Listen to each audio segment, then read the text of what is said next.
के बिस्मिल्लाहिर्रहमानिर्रहीम। Let's start our class. आज हमारा टॉपिक है पास्ट लॉ। सो इससे पहले एक थ्योरी हमने पढ़ी थी, टाउनसेंड थ्योरी, जो कि ब्रेक डाउन ऑफ गैसेस के बारे में थी। और उसमें यानी ये जिक्र हुआ था कि जब वोल्टेज बढ़ेगा तो ब्रेक डाउन स्ट्रेंथ जो है वो वीक होगा और करंट जो है वो उससे बढ़ जाएगा। ठीक है। सो उसमें प्रेशर का कहीं पे जिक्र नहीं था, टाउनसेंड में प्रेशर का जिक्र नहीं था। तो पास्टन एक साइंटिस्ट था, फिर उसने एक्सपेरिमेंट से ये पता लगाया कि ब्रेक डाउन वोल्टेज जो है गैसेस के लिए वो प्रेशर पे भी डिपेंड करता है। सही है। सो according to the Parsons law equation, Parsons law is an equation that gives the breakdown voltage. It states that the voltage necessary to start a discharge or electric arc between two electrodes is in a gas is a function of pressure and gap length. अच्छा, ये कह रहे हैं कि जो voltage है जो required है किसी भी गैसियस डाइलेक्ट्रिक में इलेक्ट्रिक आर्क प्रोड्यूस करने, यानी उसका ब्रेक डाउन करने के लिए जो वोल्टेज चाहिए वो डिपेंड करता है दो चीज़ों पे, एक प्रेशर पे और एक गैप लेंथ पे। ठीक है। सो प्रेशर क्या है और गैप लेंथ। प्रेशर तो आप लोग को पता है, जितने नंबर ऑफ पार्टिकल्स किसी कंटेनर में ज़्यादा होंगे उतना उसका प्रेशर ज़्यादा होगा। सही। और जितना किसी कंटेनर में पार्टिकल्स कम होंगे, नंबर ऑफ पार्टिकल्स कम होंगे, तो हम कहते हैं कि इसका प्रेशर कम है। सही। तो ये तो है प्रेशर। और गैप लेंथ जो है, दो पार्टिकल्स के बीच जो गैप होता है उसको हम गैप लेंथ कहते हैं। यानी अगर फॉर एग्जांपल एक पार्टिकल ये है, दूसरा पार्टिकल ये है, तीसरा ये है, फोर्थ ये है। सही। सो इनके बीच जो डिस्टेंस है उसको हम कहते हैं गैप लेंथ। सही। Gap length. सो अच्छा, तो दो चीज़ों पे इसका डिपेंड हुआ, एक नंबर ऑफ पार्टिकल्स, यानी अब फॉर एग्जांपल मैं कहूँ ये एक वो है, ठीक है, और इसमें ये पार्टिकल्स हैं। ठीक है। और दूसरा कंटेनर ये है, उतना ही है, इतनी ही वॉल्यूम का है, और उसमें पार्टिकल्स ये हैं। तो चूंकि इसमें पार्टिकल ज़्यादा हैं, इसमें पार्टिकल्स कम हैं, तो ये हाई प्रेशर हुआ। ठीक है। और हाई प्रेशर, और ये जो है जिसका है ये लो प्रेशर। ठीक है। यानी जिस तरह आप गाड़ियों में सीएनजी का अंदाज़ा, एक तो जो डैशबोर्ड में मीटर लगा हुआ होता है एलईडीज़ का, उससे आप पता लगाते हैं कि वो कितना है, सीएनजी कितनी है। अगर एक आप गाड़ी का बानट उठा के वहाँ पे प्रेशर का एक गेज होता है, तो वहाँ से भी आप पता लगा सकते हैं। अगर प्रेशर वहाँ पे, वो असल में प्रेशर का गेज है। ठीक है ना। तो जब उसमें प्रेशर कम होता है तो इसका मतलब ये होता है कि सीएनजी की मकदार कम है, गैस की मकदार कम है। और जब प्रेशर यानी जब उसका पार्टिकल्स ज़्यादा होते हैं, यानी उसमें सीएनजी की मकदार काफ़ी ज़्यादा होती है, तो उसका प्रेशर भी ज़्यादा होता है। वो मीटर जो हमें ये बता रहा होता है। ठीक है। तो number of particles in a container gives you the pressure value. Okay. So ये कह रहे हैं कि voltage required to start a breakdown, किसी भी गैसेस में ब्रेकडाउन आकर करने के लिए जो वोल्टेज चाहिए वो डिपेंड करती है दो चीज़ों पे, एक प्रेशर यानी number of particles in a container, और एक है गैप लेंथ यानी distance between the two particles. ठीक है। अच्छा, फिर इन्होंने कहा है कि Past studies the breakdown voltage of the various gases between parallel metal plates as the gas pressure and gap distance was varied. ये कह रहे हैं कि इन्होंने डिफरेंट गैसेस के लिए स्टडी किया, तो पैटर्न सबका सेम आ रहा था मगर थोड़ी बहुत वेरिएशन आ रही थी, that is because of the materials. ठीक है, यानी फॉर एग्जांपल कार्बन डाइऑक्साइड के लिए ये आ रहा था, ठीक है, तो हाइड्रोजन के लिए शायद इस तरह का वो आ रहा था, कर्व आ रहा था। ठीक है, अब नाइट्रोजन के लिए शायद इस तरह का कर्व आ रहा था। ठीक है, तो अगर आप देखें तो पैटर्न तीनों का सेम है, जस्ट जो शिफ्ट आ रहा है कर्व्स में, that is because of these materials. ठीक है, तो ये कह रहे हैं कि इन्होंने डिफरेंट गैसेस, वेरियस गैसेस के लिए ये एक्सपेरिमेंट किया था और सबका मोर और लेस एक ही जैसा रिजल्ट आया था। ठीक है, यानी कार्बन डाइऑक्साइड भी प्रेशर और गैप लेंथ पे डिपेंड करता है, इसी तरह हाइड्रोजन भी प्रेशर और गैप पे, और इस तरह नाइट्रोजन भी। सब में अगर आपने ब्रेक डाउन स्टार्ट करना है तो उसके लिए जो वोल्टेज चाहिए, that is the function of what, function of P and D. अच्छा, ये बात याद रखें, इन्होंने ये नहीं कहा कि it is a function of pressure या it is a function of gap length, बल्कि दोनों का प्रोडक्ट कहा है। ठीक है, तो आप लोगों ने पी डी लिखना है, यानी दोनों के प्रोडक्ट का वो है पे डिपेंड करता है। सही है, so is a function of P D, दोनों लिखने हैं। अच्छा, ये कह रहे हैं कि पी डी की वैल्यू जब कम होती है यानी लो, ठीक है, so voltage required to start a breakdown, उसकी वैल्यू ज़्यादा होती है। अच्छा, फिर जब पी डी प्रोडक्ट की दोनों की वैल्यू जब मीडियम होती है, ठीक है, मीडियम, तब क्या होता है, तब इन दोनों जब तब v की वैल्यू कम हो जाती है। ठीक है, और फिर जब p और d की वैल्यू ज़्यादा होती है, हाई,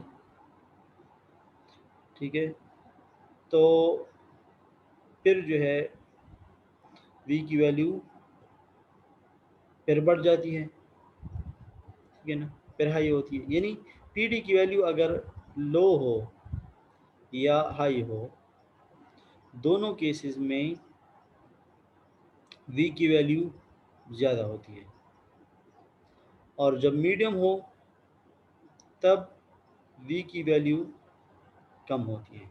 अच्छा, v की वैल्यू ज़्यादा होने का मतलब ये है कि ब्रेक डाउन वोल्टेज की वैल्यू ज़्यादा है, और ब्रेक डाउन वोल्टेज की वैल्यू की ज़्यादा होने का ये मतलब है कि इतनी आसानी से ब्रेक डाउन अकर नहीं होगा। यानी वोल्टेज अगर की वैल्यू ज़्यादा, यानी अगर हम ये कहें कि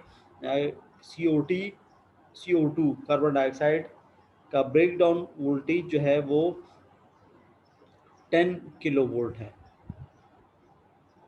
और मैं कहूँ कि हाइड्रोजन का ब्रेक डाउन वोल्टेज जो है वो है 5 किलो वोल्ट, तो किसका ब्रेक डाउन जल्दी होगा? जी, कोई बता सकता है?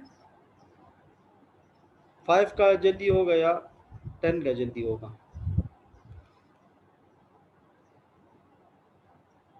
यानी फिर 5 का जल्दी होगा, यानी 5 तो जल्दी पहुंच जाएगा। ठीक है, और जिसका 10 है तो वो क्या होगा कि उसका जल्दी नहीं होगा। तो यानी कहने का मकसद ये है कि जब v की वैल्यू ज़्यादा है तो वो किसी भी इंसुलेटर के लिए अच्छा है, क्योंकि उसका ब्रेक डाउन अकर जल्दी नहीं होगा। अच्छा, और जब पी डी की वैल्यू मीडियम है, तो मीडियम के केस में फिर क्या हो रहा है, v की वैल्यू कम हो जाती है, यानी अब ये नुकसानदेह है, ये नुकसानदेह है, और नुकसानदेह है किसी भी इंसुलेटर के लिए नुकसानदेह इसलिए है क्योंकि इसका ब्रेक डाउन जल्दी अकर होगा, यानी अच्छा इंसुलेटर नहीं कहलाएगा। तो हमने पी डॉट डी यानी दोनों का प्रोडक्ट जो है, इनकी वैल्यू या तो कम रखनी है या ज़्यादा रखनी है ताकि v की वैल्यू ज़्यादा रहे। अगर आप देखेंगे तो कर्व इस तरह है,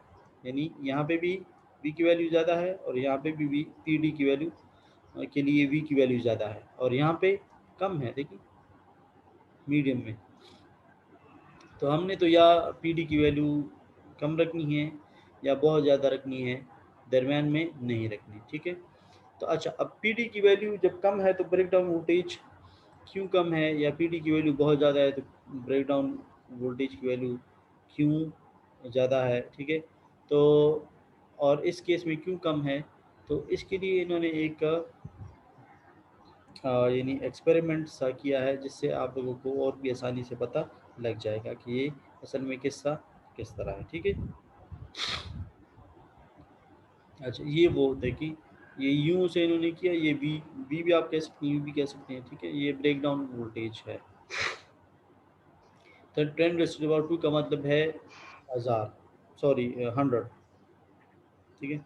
और 10⁻³ का मतलब है 1000 और 10⁻4 का मतलब है 10,000। अच्छा, सो ये देखिए आप हर कर्व में यहाँ पे बीच में सेंटर में वैल्यू डाउन हो रही है, वी की वैल्यू डाउन हो रही है, और एंड्स इस एंड पे और दूसरे एंड पे तो फिर काफ़ी ज़्यादा है, ठीक है। ये argon gas, neon gas, hydrogen gas, सही है, और ये नाइट्रोजन गैस इनके लिए, ठीक है। ओके, सो पी डी ये मिली पास्कल, ठीक है। पास्कल उसका, मैं सॉरी मीटर पास्कल, ठीक है। मीटर पास्कल, मीटर डिस्टेंस का यूनिट है और पास्कल प्रेशर का यूनिट है, तो मीटर पास्कल, ठीक है। और ये वोल्टेज में, ओके। तो ये वो यानी जिससे आपको ये समझाया जा रहा है कि लो पीडी की वैल्यू कम हो या पीडी की वैल्यू ज़्यादा हो तब वोल्टेज की वैल्यू ज़्यादा होती है, और पीडी की वैल्यू अगर मीडियम है तो फिर वी की वैल्यू कम होती है, जिसकी वजह से मीडियम के केस में ब्रेक डाउन जल्दी आकर होता है, सही। अच्छा, अब ये देखिए इन्होंने यहाँ पे, ठीक है, इस कंटेनर में इन्होंने नंबर ऑफ पार्टिकल्स कम लिए हैं। तो नंबर ऑफ पार्टिकल्स कम हैं, तो पार्टिकल्स कम होने का मतलब ये है कि प्रेशर कम है, सही, यानी प्रेशर कम है, तो पी की वैल्यू कम है। और इन्होंने क्या किया है कि डिस्टेंस जो है वो, चूंकि प्रेशर कम है, कंटेनर का साइज तो उतना ही है जितना बाकियों के लिए है, तो गैप लेंथ जो है वो ज़्यादा आ रहा है, ठीक है। अच्छा, गैप लेंथ ज़्यादा आ रहा है, तो यहाँ पे लो प्रेशर होने की वजह से क्या होता है कि आयनाइजेशन बहुत ही कम होती है, बहुत फ्यू कोलिजन्स होती हैं। फ्यू कोलिजन की वजह से जो आयनाइजेशन है वो भी बहुत लो होती है। उसकी वजह क्या है, क्योंकि आपको पता है कि जब भी पार्टिकल ज़्यादा होते हैं तो फिर कोलिशन के चांसेस ज़्यादा होते हैं, और कोलिशन के चांसेस ज़्यादा होने का क्या मतलब है कि आयनाइजेशन उतनी ज़्यादा होगी, सही है। तो इसलिए इस केस में लो आयनाइजेशन है, तो इसका मतलब ये है कि ब्रेक डाउन जल्दी आकर नहीं हो रहा क्योंकि आयनाइजेशन कम हो रही है, ठीक है।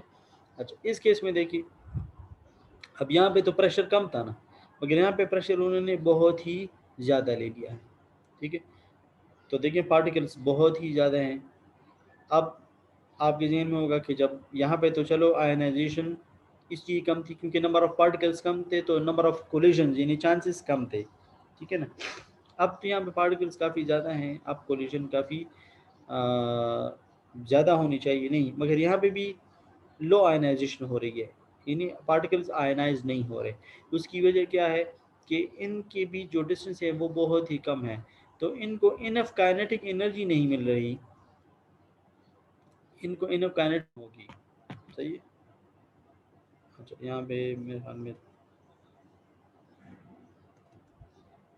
ओके ओके, सो यहाँ पे पार्टिकल्स इतने ज़्यादा हैं कि जो पार्टिकल्स हैं इनको इनफ काइनेटिक एनर्जी नहीं मिल रही, उनको इतना गैप नहीं मिल रहा कि वो दूर से भाग के आएँ और टकरा जाएं और पार्टिकल्स को आयनाइज कर सकें। तो ये जस्ट एक दूसरे को टच कर रहे हैं, और आपको पता है कि सिर्फ टच होना आयनाइजेशन के लिए काफ़ी नहीं है। इनके पास इतनी कम से कम इतनी काइनेटिक एनर्जी होनी चाहिए कि वो दूसरे को ट्रांसफ़र करे और वो उसको उसकी एनर्जी यानी जो काइनेटिक एनर्जी है पार्टिकल्स की वो किसी भी टारगेट एटम की आयनाइजेशन पोटेंशियल से ज़्यादा होगी तब आयनाइजेशन होगी, वरना तो आम हालत में आयनाइजेशन नहीं होगी बल्कि सिर्फ एक्साइटेशन हो जाएगी। सही है। तो यहाँ पे पार्टिकल्स जो हैं यानी इतने क्लोज हैं कि वो जैसे एक दूसरे को टच तो कर रहे हैं मगर सिर्फ टच होना आयनाइजेशन के लिए काफ़ी नहीं है। तो इस वजह से यहाँ पे भी लो आयनाइजेशन होगी। यहाँ पे लो प्रेशर है तो लो आयनाइजेशन का रीज़न हमने ये बयान किया कि ठीक है, काफ़ी kinetic energy, enough kinetic energy इनको मिल रही है, ठीक है ना, दूर से आ रहे हैं और टकरा रहे हैं और आयनाइज कर रहे हैं, मगर लो आयनाइजेशन इस वजह से है क्योंकि नंबर ऑफ पार्टिकल्स कम है, ये नहीं मिल रहे। सही है। अब तीसरा केस मीडियम प्रेशर, यानी इनमें नंबर ऑफ पार्टिकल्स जो हैं वो इससे तो ज़्यादा है मगर इससे कम है। तो अब क्या होगा कि अब यहाँ पे कोलिजन होगी और पार्टिकल्स को इनफ काइनेटिक एनर्जी मिल रही है और पार्टिकल्स इतने कम भी नहीं हैं कि नंबर ऑफ कोलिजन्स कम हो। तो नंबर ऑफ कोलिजन्स भी काफ़ी ज़्यादा है और जो कोलिजन हो भी रही है तो वो इतनी यानी कमज़ोर नहीं है, उनको इतनी इनफ काइनेटिक एनर्जी मिल रही है कि वो इससे इलेक्ट्रॉन को आयनाइज कर सकें। तो इस वजह से यहाँ पे इस केस में मीडियम केस में जो वो है आयनाइजेशन वो ज़्यादा होगी। ठीक है। तो इस वजह से जो ग्राफ आपको देख रहे थे तो वो इस तरह है कि मीडियम की केस जब पी डी की वैल्यू मीडियम थी तो तब वी की वैल्यू कम आ रही थी, यानी कम होने का मतलब है कि यहाँ पे आयनाइजेशन ज़्यादा होगी, यानी हाई हाई हाई आयनाइजेशन ये, और इधर वी की वैल्यू ज़्यादा है और इधर भी वी की वैल्यू ज़्यादा है। इसका मतलब है कि यहाँ पे लो आयनाइजेशन होगी, लो आयनाइजेशन। पी डी की वैल्यू बहुत ही कम हो या बहुत ही ज़्यादा हो तब लो आयनाइजेशन। ठीक है। तो ये केस है। अच्छा, इसका जो इक्वेशन है वो ये है v is equal to B P D divided by L N of P D A divided by K. अच्छा, ये p और d तो आपको पता है, p प्रेशर है और d डिस्टेंस है बिटवीन द टू पार्टिकल्स, मगर ये बाकी जो है ये कांस्टेंट्स हैं। b भी कांस्टेंट है, एल एन तो आपको पता है नेचुरल लॉ को कहते हैं, कैलकुलेटर में ये है, और a ये भी कांस्टेंट है और k ये भी कांस्टेंट है। सही। तो इस पे ये इन्होंने छोटा सा एग्जांपल सॉल्व किया है मगर इन्होंने सारे वैल्यूज़ दिए हैं। व्हाट इज़ द फ्लैश और वोल्टेज, इन्होंने ये वी मांगा है, ये वी की वैल्यू क्या होगी अगर गैप लेंथ 1 सेंटीमीटर है, यानी डी की वैल्यू 1 सेंटीमीटर है और एयर प्रेशर 1.013 बार है। सही है। इन्होंने पास्कल की बजाय बार में दिया है, बार भी प्रेशर का यूनिट है, तो डी की पी की वैल्यू भी होगी, डी की वैल्यू भी होगी। अच्छा, ए की वैल्यू जो है वो देखें पर प्रेशर पर मीटर है। ठीक है। तो इसकी ए की वैल्यू 645 ये भी गिवन है, बी की वैल्यू भी गिवन है और के की वैल्यू भी, यानी 5 पैरामीटर्स हैं तो वो सारे के सारे गिवन है। सही है। A where A and B are the constants and these are unique for each cases। ठीक है। और जो वो है K है that is equal to alpha D। सही है। अल्फा आपको मैंने बताया तब प्राइमरी आयनाइजेशन है और D जो है वो गैप लेंथ है। तो वह डायरेक्ट के अल्फा D की ज़रूरत नहीं है, K की वैल्यू वैसी भी डायरेक्ट इन्होंने दी है। तो बस इसको ये तो क्या है, आसान है। ठीक है। इधर वैल्यूज पुट करें, पी बी की भी वैल्यू पुट करें, पी की भी वैल्यू और डी की भी, डिवाइडेड बाय यहाँ पे भी वैल्यूज पुट करें, मगर यहाँ पे पहले आप लोगों ने एल एन लेना होगा। पहले इस ब्रैकेट को सॉल्व करें, पी डी ए की वैल्यू मल्टीप्लाई करें और के पे डिवाइड करते हैं, फिर जो भी वैल्यू आएगी उसका एल एन लेना होगा। सही। इस तरह बी पी और डी इन तीनों को मल्टीप्लाई करें, इस पे फिर ये डिवाइड करें, तो सिंपल सा वो है एग्जाम्पल है। ठीक है। अच्छा, ये SF6 आपको पता है, SF6 एक बहुत अच्छा वो है, इंसुलेटर है। सही है। उसकी क्वालिटीज़ क्या है, it has high dielectric strength, यानी हाई डाइलेक्ट्रिक स्ट्रेंथ का मतलब ये है कि उसका जो आयनाइजेशन है वो यानी कम वोल्टेज पे नहीं होगा। डाइलेक्ट्रिक स्ट्रेंथ का मतलब ये है कि ये डाइलेक्ट्रिक मटेरियल ज़्यादा से ज़्यादा वोल्टेज को विथस्टैंड कर सकता है, यानी इतना कमज़ोर नहीं है कि बस वोल्टेज थोड़ा सा बढ़ गया और ये जो है यानी इसका ब्रेकडाउन अगर हो गया, तो इतना नहीं है सही। It has good arc pinching property, ये आपको पता है सब सिक्स गैस सर्किट ब्रेकर में आर्क पिंचिंग के लिए भी इस्तेमाल होता है, यानी इसमें ये अच्छी प्रॉपर्टी है कि ये आर्क को पिंच करता है, प्रोड्यूस नहीं करता बल्कि क्विंच करता है, ठीक है। मगर इसमें कुछ मसले हैं। वो मसला क्या है कि it causes environmental problem that is due to leakage into atmosphere, it is a greenhouse gas.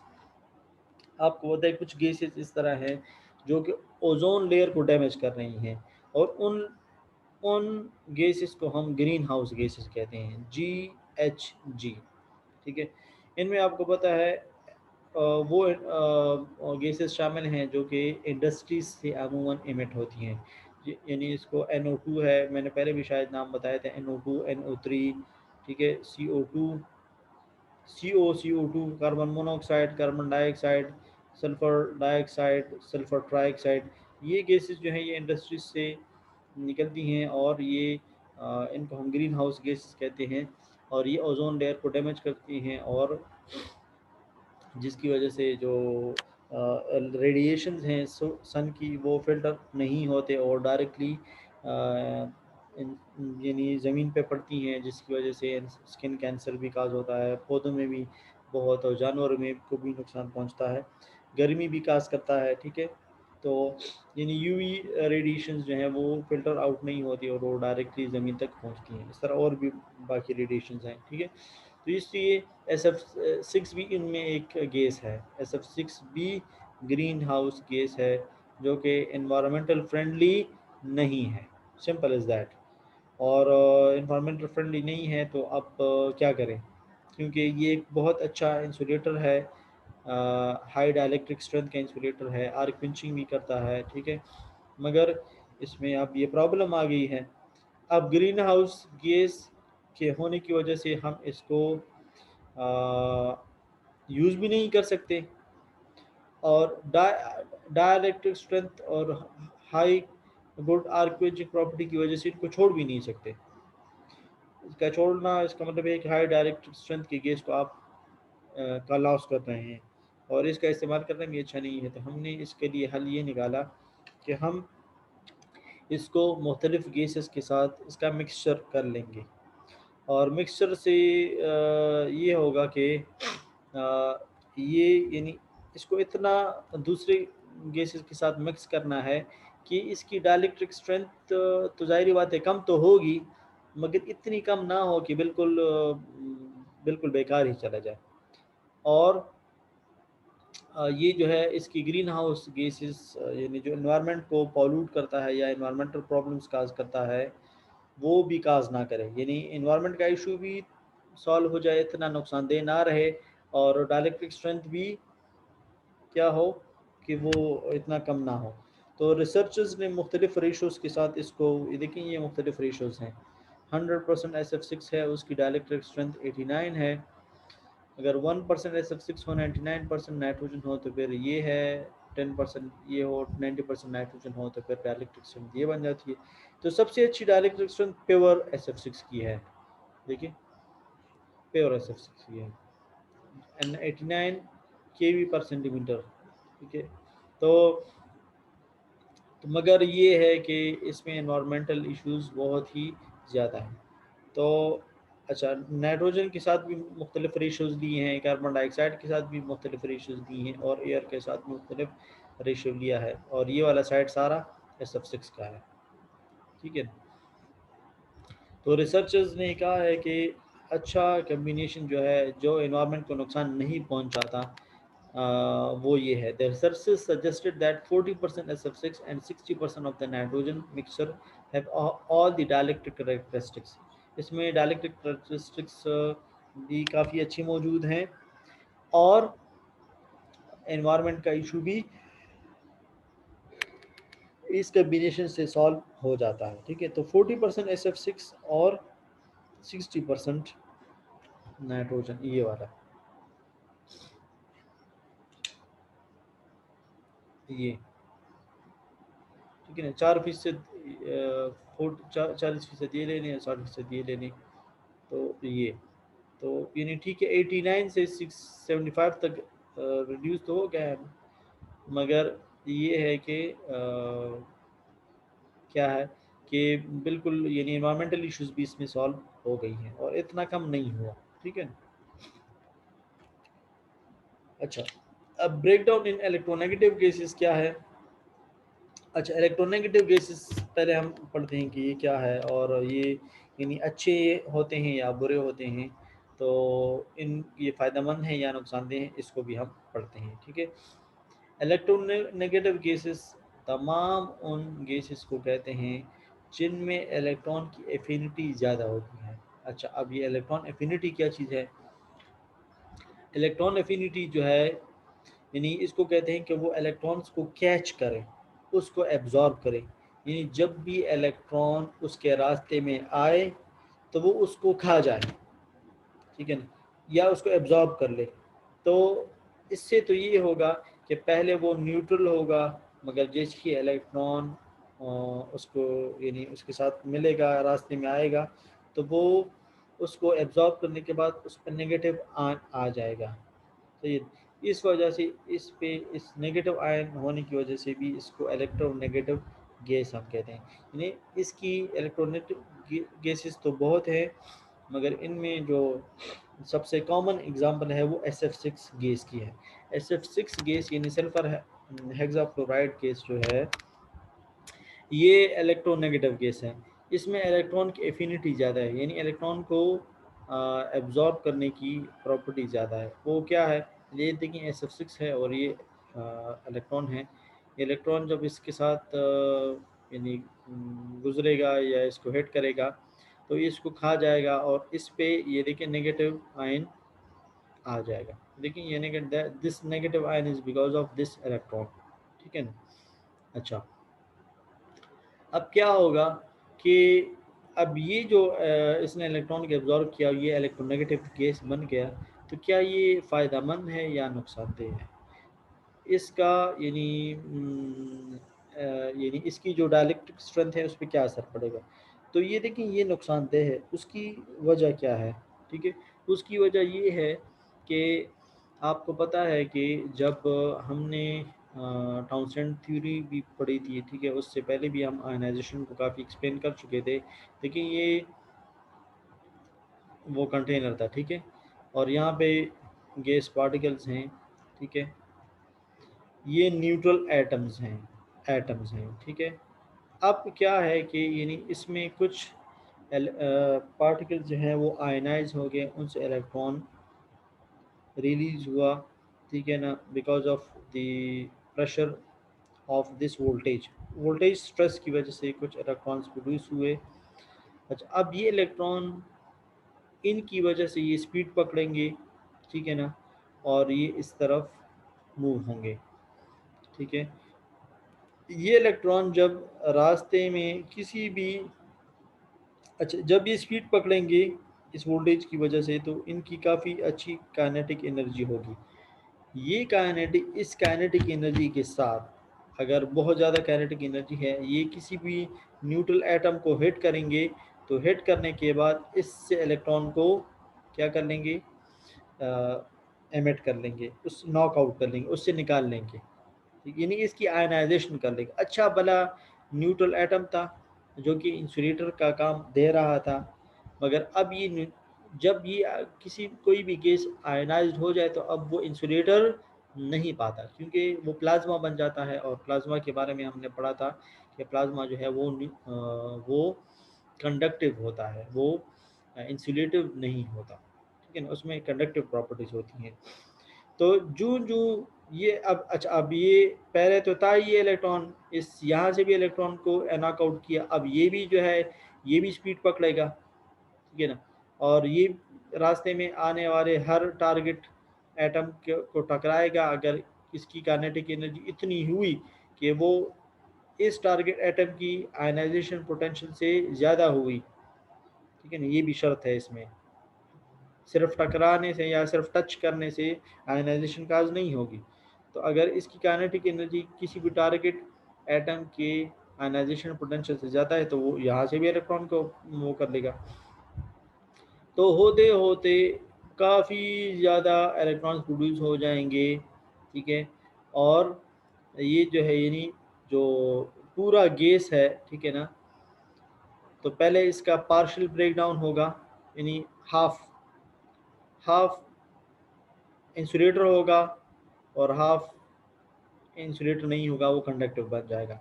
तो पार्शियल ब्रेक डाउन, और फिर जो जो इलेक्ट्रॉन्स बढ़ते जाएंगे एवेलांच प्रोड्यूस होगा। एवेलांच मैंने आपको बार बार बताया कि फ्लड ऑफ इलेक्ट्रॉन्स को कहते हैं, ठीक है। यानी इलेक्ट्रॉन का एक पूरा सैलाब आ जाएगा, क्योंकि पहले 5 थे, हर 5 अगर एक एक को टारगेट एटम से एक एक इलेक्ट्रॉन भी प्रोड्यूस कर रहा है, तो पहले 5 थे, अब 5 न्यू प्रोड्यूस हुए, तो अब 10 बन गए। अब ये 10 जो है अगर एक एक को टकराएंगे और उससे एक एक इलेक्ट्रॉन भी वो करेंगे, नॉकआउट करेंगे, तो 10 पहले थे, 10 न्यू प्रोड्यूस हुए तो 20 हो जाएंगे, 20 जो है फिर 40 हो जाएंगे, 40 फिर 80 हो जाएंगे। तो इस तरह ये सिलसिला रुकेगा नहीं, और इलेक्ट्रॉन्स प्रोड्यूस होते जाएंगे और गैस का बेड़ा गर्क कर देंगे। बेड़ा गर्क करने का मतलब ये है कि गैस हमने इंसुलेटर के तौर पे वो किया था, अब वो गैस इंसुलेटर नहीं रहा, बल्कि ब्रेक डाउन होने के बाद वो कंडक्टिव बन गया, because of this ionisation of production of this ions, ठीक है। तो पहले पार्शियल ब्रेक डाउन होगा और फिर कंप्लीट ब्रेक डाउन हो जाएगा, और अब हम कहेंगे कि अब ये पंक्चर हो गया है। ये सारा जो है गैस की थ्योरी से है, क्योंकि आपको लास्ट क्लास भी मैंने बताया था कि हमने ब्रेक डाउन ऑफ गैसेस वो स्टार्ट की हुई हैं। Breakdown of liquid dielectric और breakdown of solid dielectric ये फिर फाइनल टर्म का हिस्सा है, सही। तो कहने का मकसद ये है कि इन गैस का पहले पार्शियल ब्रेकडाउन होगा और फिर आहिस्ता आहिस्ता ये कंप्लीट ब्रेकडाउन हो जाएगा। अच्छा, अब वापस आते हैं इलेक्ट्रोनेगेटिव गैस की तरफ। इलेक्ट्रोनेगेटिव गैस ये अच्छा है, उसकी वजह ये है कि जब ये पार्टिकल्स, यहाँ पे जो पार्टिकल्स हैं, अगर ये SF6 के हुए, ठीक है ना, तो जब इलेक्ट्रॉन इसको टकराएंगे तो आपको पता है SF6 में हर गैस में इलेक्ट्रॉन एफिनिटी ज़्यादा नहीं होती। आपने ये पीरियोडिक टेबल में पढ़ा होगा, इलेक्ट्रॉन नेगेटिविटी का ट्रेंड, इलेक्ट्रॉन एफिनिटी का ट्रेंड, आयनाइजेशन पोटेंशियल का ट्रेंड, ठीक है ना, लेफ्ट टू राइट एक जैसा होता है, फ्रॉम टॉप टू बॉटम एक दूसरे तरीके से होता है, ठीक है ना। तो हर गैस में इलेक्ट्रॉन एफिनिटी नहीं होती, ठीक है ना। तो जिस गैस में इलेक्ट्रॉन एफिनिटी होगी तो उसको ये फ़ायदा है, उसका फ़ायदा ये है कि इलेक्ट्रॉन जब इससे टकराएंगे तो इससे इलेक्ट्रॉन को रिलीज़ नहीं करेंगे, बल्कि ये इसी को ही कहा जाएगा, ये बेसिक को कहा जाएगा। तो इस पर नेगेटिव आ जाएगा। अच्छा, ये अब दूसरे SF को कह रहे थे, इसको भी मैदान से खाली कर लेगा, यानी खा जाएगा, इसको भी खा जाएगा, ठीक है। SF6 पे अगर एक दफ़ा नेगेटिव आयन आ जाए तो फिर तो ये दूसरे को एब्जॉर्ब नहीं कर सकता। मैं न्यूट्रल SF6 पार्टिकल की बात कर रहा हूँ, ठीक है। एक एक न्यूट्रल, तो बजाय इसके कि वो और प्रोड्यूस करे, ये तो जो ऑलरेडी यानी प्रोड्यूस थे उसमें स्पेस में थे, तो वो रास्ते में उसके साथ टच होने की वजह से वो इलेक्ट्रॉन को खा रहा है, उसको एब्जॉर्ब कर रहा है, जिसकी वजह से जो कंटेनर है उसमें इलेक्ट्रॉन्स जो कि कोलिशन का सबब बन रहे थे और गैस न्यूट्रल एटम्स को आयनाइज करने का सबब बन रहे थे, अब ये न्यूट्रल आइटम आयनाइज नहीं होंगे। अब ये क्या होगा कि इन्हें रास्ते से हट जाएंगे और कमुलेटिव आयनाइजेशन रुक जाएगी, ठीक है ना। कमुलेटिव आपको पता है, कमुलेशन यानी एडिशन को कहते हैं, यानी जिस तरह आप कमुलेटिव GPA, CGPA का मतलब है कमुलेटिव GPA। कमुलेटिव का मतलब है कि टोटल जो एडिशन के बाद, तो जब देखें ना, पहले एक इलेक्ट्रॉन था, फिर दूसरा, फिर तीसरा, फिर चौथा, तो ये कम्युलेशन नहीं होगी, ठीक है ना। एक एक इलेक्ट्रॉन आएगा, उसको वो एक एक एटम एब्जॉर्ब करता जाएगा, जिसकी वजह से क्या होगा कि आयनाइजेशन आयनाइजेशन जो है वो कम हो जाएगी, आयनाइजेशन कम हो जाएगी। और आयनाइजेशन जब नहीं होगी तो इसका मतलब क्या होगा कि वो उसकी ब्रेकडाउन नहीं होगी। यानी इससे पहले मैंने आपको बताया था कि पहले पार्शियल ब्रेकडाउन होता है और फिर कंप्लीट ब्रेकडाउन हो जाता है। मगर इस केस में फिर इस तरह नहीं होगा. The negative ions formed are relatively heavier as compared to free electrons, and therefore, under a given electric field, the ions do not attain sufficient energy to lead cumulative ionization. अच्छा, अब ये जो SF6 हैं, अगर कोई ये कहे कि ये SF6 अगर दूसरे एटम्स के साथ टकराएंगे तो उससे तो आयंस को वो कर सकते हैं, यानी इलेक्ट्रॉन का किरदार अदा कर सकते हैं, बिल्कुल कर सकते हैं, मगर ये बहुत ही हैवियर हैं रिलेटिव टू इलेक्ट्रॉन्स, तो जिसकी वजह से इनकी काइनेटिक एनर्जी को गेन करना, हमने अगर आपको याद हो लास्ट क्लास में पढ़ा था कि काइनेटिक एनर्जी जो है ये इन्वर्सली प्रोपोर्शन है मास का, ठीक है ना, जितना मास ज़्यादा होगा उतना ही इसकी काइनेटिक एनर्जी कम होगी. तो कम काइनेटिक एनर्जी होने की वजह से इसमें इतनी एनर्जी नहीं होगी कि वो कम्युलेटिव आयनाइजेशन में हिस्सा ले सके. Thus, these processes represent an effective way of removing the electrons from the space. तो ये एक अच्छा तरीका है कि रास्ते में जो भी इलेक्ट्रॉन आ रहे हैं वो उसको रिमूव करता जा रहा है, which otherwise would have contribute to form electron avalanche. अगर इस तरह ना होता तो फिर क्या होता, तो फिर ये इलेक्ट्रॉन्स जो हैं यानी एक दूसरे के साथ कोलिजन करके एक इलेक्ट्रॉन एवेलांच काज कर सकते थे, जो कि SF6 अब नहीं कर रहा. This property therefore give rise to very high dielectric strength for SF6. तो यही वजह है कि SF6 जो है वो बहुत ही अच्छे उसका मालिक है, डाइलेक्ट्रिक स्ट्रेंथ का मालिक है, ठीक है. Dielectric strength of SF6 at normal pressure and temperature is 2 to 3 times that of the air at 2 atmospheric pressure. Its strength is comparable with the transformer oil. यानी बिल्कुल जो है नॉर्मल टेम्परेचर प्रेशर पे ये 2 to 3 टाइम्स ज़्यादा है dielectric